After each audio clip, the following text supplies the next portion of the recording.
Welcome back to Living Local. National Bourbon Heritage Month celebrates bourbon as America's native spirit. And what better place to learn more about the deep-rooted legacy of this libation than Iowa's first distillery? That's why we're out and about here at Cedar Ridge Distillery in Swisher, Iowa. We're joined by Jamie Siefkin. Ken, thank you so much for letting us stop by. Absolutely. Thanks for coming. Absolutely beautiful place out here, Jamie. So let's talk about bourbon and whiskey. What is the difference between the two? Yeah, great question. We get that question a lot, and for someone who doesn't know a lot about whiskey or drink, bourbon that much, it's a very crazy question. But whiskey's a big umbrella. It's a spirit that's made from grains that are distilled and barrel aged, and then and all the color comes from that barrel, right? So bourbon's just a little bit more specified. It has different laws and regulations, and the biggest one is that it has to come from corn, or 51% has to come from corn. So Cedar Ridge is a little unique. All comes from a family farm just north of the distillery, about 40 miles. I love that you guys are utilizing one of Iowa's most known for crops, corn, into a delicious product that folks can enjoy. Now it is National Bourbon Heritage Month, so can you tell us a little bit about that tradition and about the bourbon industry? Yeah, so bourbon, they've been making bourbon for a very, very long time, and it all started in Kentucky. And Kentucky still makes the majority of all the bourbon in our country, and in fact in the world, because legally, besides the corn, bourbon has to come from America. So that's what this month is all about. It's celebrating that bourbon is the national spirit, the national whiskey of our country, and so we have a month to celebrate that. That's the thing about bourbon, is that it has to come from the United States. It's an American spirit and Native American whiskey. Why not make outstanding bourbon that we can all drink and enjoy from Iowa, considering we have so much corn in our state? Yeah, absolutely. It just makes sense. Now, Jamie, speaking of history, can you tell us a little bit about the history here at Cedar Ridge Winery and Distillery and the role that it's played in Iowa's legacy and their heritage with bourbon? Yeah, so we started back in 2005 as a winery and distillery. The whole idea was to start as a local winery and add a little bit of event space and just have this nice little winery between Cedar Rapids and Iowa City where we could just have some fun, and the owners could retire, I guess. But as we evolved, we wanted to add spirits to what we do to differentiate us from all the other wineries that were going to pop up in Iowa. And we soon kind of got into whiskey and bourbon because, again, corn in Iowa just makes a lot of sense, right? So we quickly started putting whiskey down, started laying some whiskey down, and we released it on July 1st, 2010. And it was extremely popular. We sold out of it that first weekend, so we ramped up production, and then over the past 10 years since we released our whiskey, we've added a bunch of buildings. We were just doing a tour and talking about and showing all the different buildings. So we've evolved and changed, and the quality of Cedar Ridge bourbon has gotten tremendous over those 10 years. Our distribution has grown a lot, but going back to Iowa and what we've done, we were all a part of helping those laws change in Iowa. We're Iowa's first distillery. We're Iowa's oldest distillery. We're the only place in Iowa that does both wine and spirits, and we're really proud of that.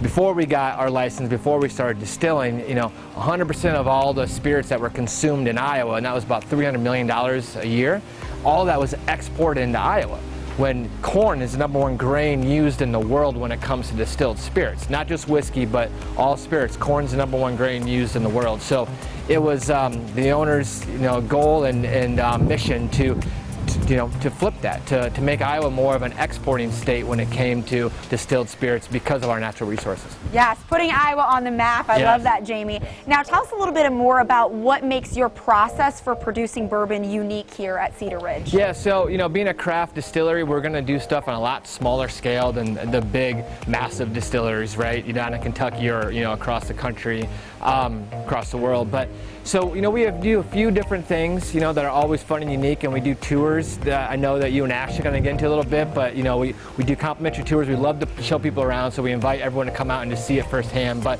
the first thing it is besides a small batch, it starts with our family corn. All the corn comes from a farm in Winthrop, about 40 miles north of the distillery. So we have that family connection with the product that we start with. You know, we're gonna mill it on site. We're gonna go through the mashing, the fermentation, the distillation, the barreling, the bottling, everything we do on site. So also there's a lot of craft distilleries across the country that are gonna buy juice. You know, we're a grain to glass operation. That's important to us. Small batch, you know, handcrafted. We put a lot of art into our products. Love it. Now that we understand all about the process behind it, Jamie, I think it's time to take a trip up to the tasting room. And now we are joined by Ashton Johnson. I am so excited to learn more about your Iowa bourbon. How would you describe the flavor profile? So I am going to pour a sample for us just so we can sample as I kind of talk through it. So I'll give that to you. You're welcome. So our Iowa bourbon has a really high corn content. So it's actually, bourbon by law has to be made with at least 51% corn. Ours is made with 75. So you are gonna get a little bit of sweetness, but also it's a barrel-aged spirit as well. So when you taste it, you will get a little bit of that. I do taste that sweetness, and I feel so warm right now. Sweetness on the front end, but then that finish is going to be a little bit spicy. Yep. It's going to have some of that oakiness to it, which really just makes the Iowa bourbon a really well-balanced whiskey. So when anybody comes in and they ask what to try, I always say Iowa bourbon whiskey. This is a perfect option. You're right. It does start off sweet with a bit of a spicy finish. Now, sampling is one thing that you can do here at Cedar Ridge Winery and Distillery. Absolutely. What else can guests expect when they come out and visit the property? So that's something that we've always, you know, anytime anybody comes out, that's the one thing that we want people to be able to do. We want them to be able to sample, because then they can, number one, figure out what they want to drink while they're here, right. But also figure out what they maybe want to take home with them, what they can buy later. So we obviously do samplings. You can try 4. If you want to do a mix of whiskey, a mix of wine, you can do that. But also we're serving up really awesome food. So we have a brick-fired pizza oven, and then we do shareable plates as well.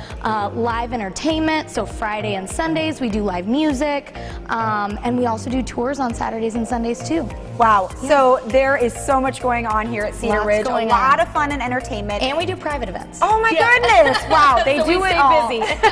Now, Ashton, I know you guys do seasonal drinks, so what can you tell us about your fall bourbon cocktail? Yes, so this has been one that's been one of my favorites.